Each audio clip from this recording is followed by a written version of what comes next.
Hello, I'm Randy Aldridge, and thank you for joining us for Political Pulse. Today, I'm joined by the North Carolina Medical Society VP of Advocacy, John Thompson, and Ron Howrigon. He is the President and CEO of Fulcrum Strategies. Thank you both very much for being here today. We have a lot to talk about, and it's all about prior authorization, and I'm just going to get right into it because as a patient and a North Carolinian, I look at this in like the simplest terms, and I'm expecting y'all to explain some of this to me.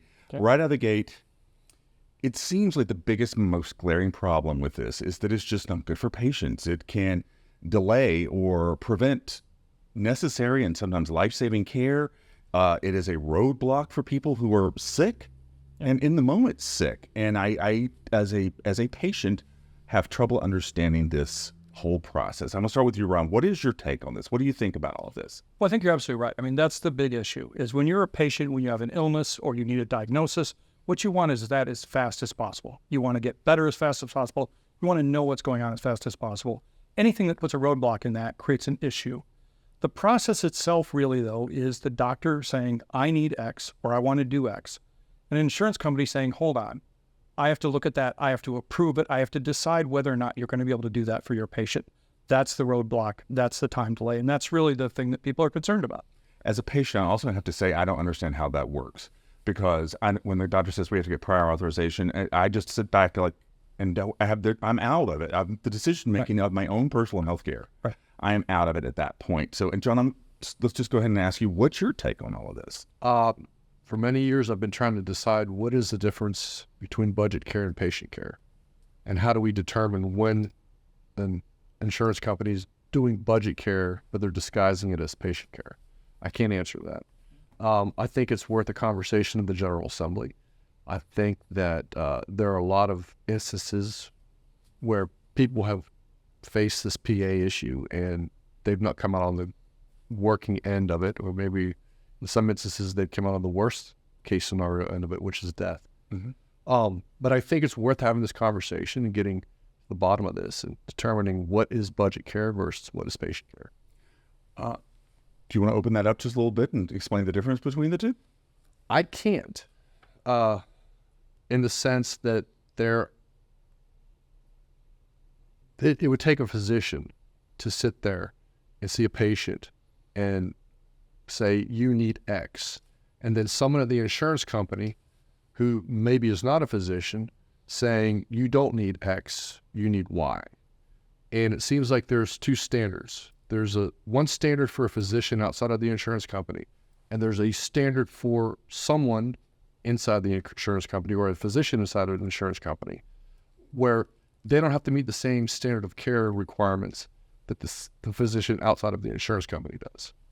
One of the things I think, before you go much further with that, it was shocking to me as a patient when I came to the medical societies, and I didn't know this, and I would bet a lot of people at home don't know this, is that my doctor, my specialist, is not necessarily getting the authorization from another specialist in the same field. And I think that's just unbelievable. It's rare that they get it from the same specialist. The person who is deciding whether you're a doctor, a specialist, a neurologist or an oncologist or whatever, who's deciding whether that doctor is using good clinical judgment is the vast majority of the time not in the same specialty. And maybe hasn't practiced medicine in 10, 20 years. They have a medical license, and that's really part of the only criteria they have to make that determination. It's one of the problems in the whole system. Another thing, and when you get into this budget care versus patient care, one of the problems with health insurance fundamentally from an economic perspective is it's a product that the seller of the product doesn't want the consumer to use. Every time they use it, it costs the insurance company money.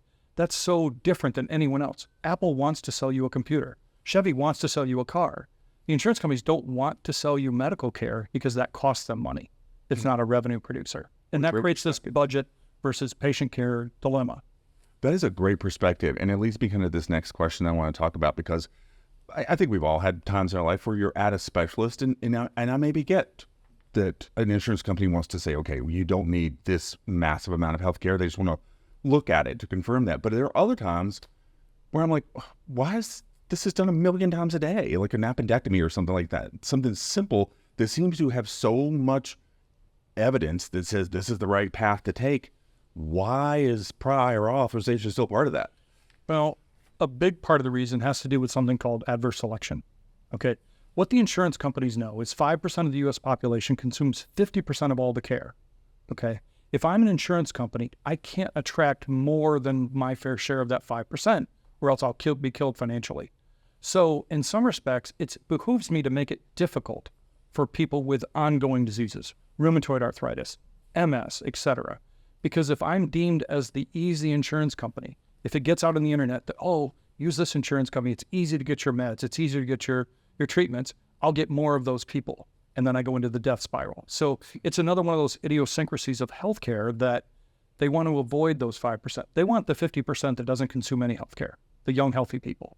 And so even though something's been done over and over again, that physician has prescribed that drug 20 times today and 3,000 times this month, they still put that barrier up in there so they aren't the easy insurance company. I'm going to ask another stupid question, it seems like, but aren't they all insurance companies held to the same standard? I don't know, are there rules or laws about what they can and can't do, or that's a good question. I think it's very hard to be a physician working for an insurance company. And then if you move from one insurance company to another insurance company, they're going to have different standards. And I guess the question is, why is there not one standard of prior authorization across the board, public and payer?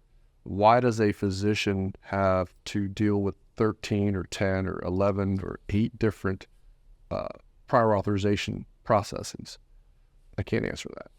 Well, and just look at the physician who's practicing. They don't have different standards of care based on who the patient is. They can't say, well, I know I didn't order that for that patient, but that's because they're Medicare. Their standard of care is what's right for the patient, regardless of payer source, regardless of what their card says. But you're absolutely right. The insurance companies don't have that same thing. Mm-hmm. They can say, I know Medicare covers it. I don't. I've chosen not to. I know that my competitor says this is medically necessary. I don't think it is. Or I know that you've got to clear that hurdle from them. You've got to clear a different hurdle for me. It's really frustrating for the practicing physicians. Well, and this really kind of takes us to the next part of what I want to talk about is our members talk about this constantly. Prior authorization, as bad as it is for healthcare, puts such a gigantic burden upon them just in terms of manpower, in costs, in lost revenue, in staff, additional staff. There's so many things. And I want to start with you, John, because I know you think and talk about this a lot with people at the General Assembly. You talk with our members about this. It's a complicated question, and I'll give an example why. I would guess that the majority of PAs are probably wrapped around drugs. Uh-huh. And drugs are expensive, and that's probably the driving force. But then how much time does a physician spend a week on PAs? Our data suggests each physician is roughly PA'd 40 times a week. Mm-hmm. That's a lot of time and energy spent on prior authorization. And mm-hmm. let's just say 37 of those or 30 of those are based on drugs. It costs the physician time and money. He has to hire staff to chase down those PAs.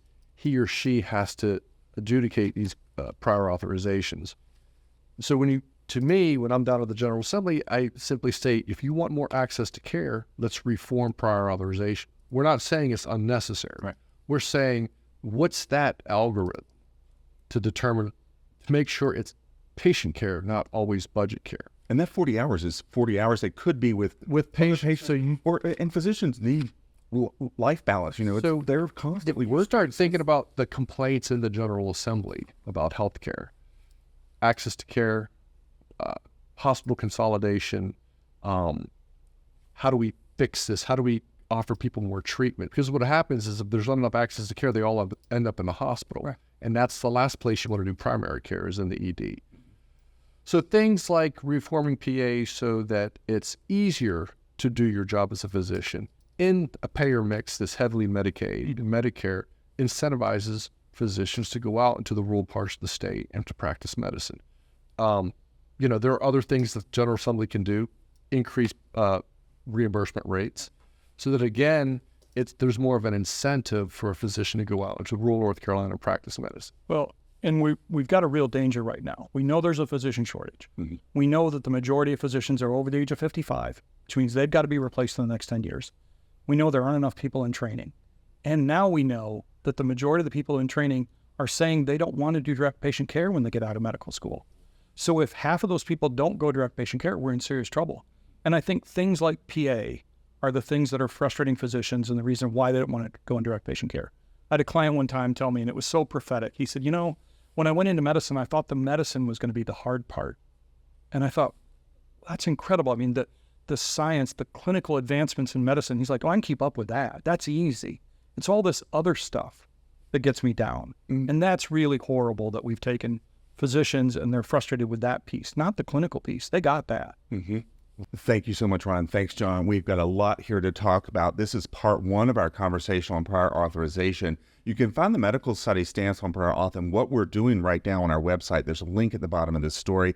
And make sure you come back next week to hear more of our conversation about what we think the General Assembly and the people of North Carolina need to do to make prior authorization better for patients.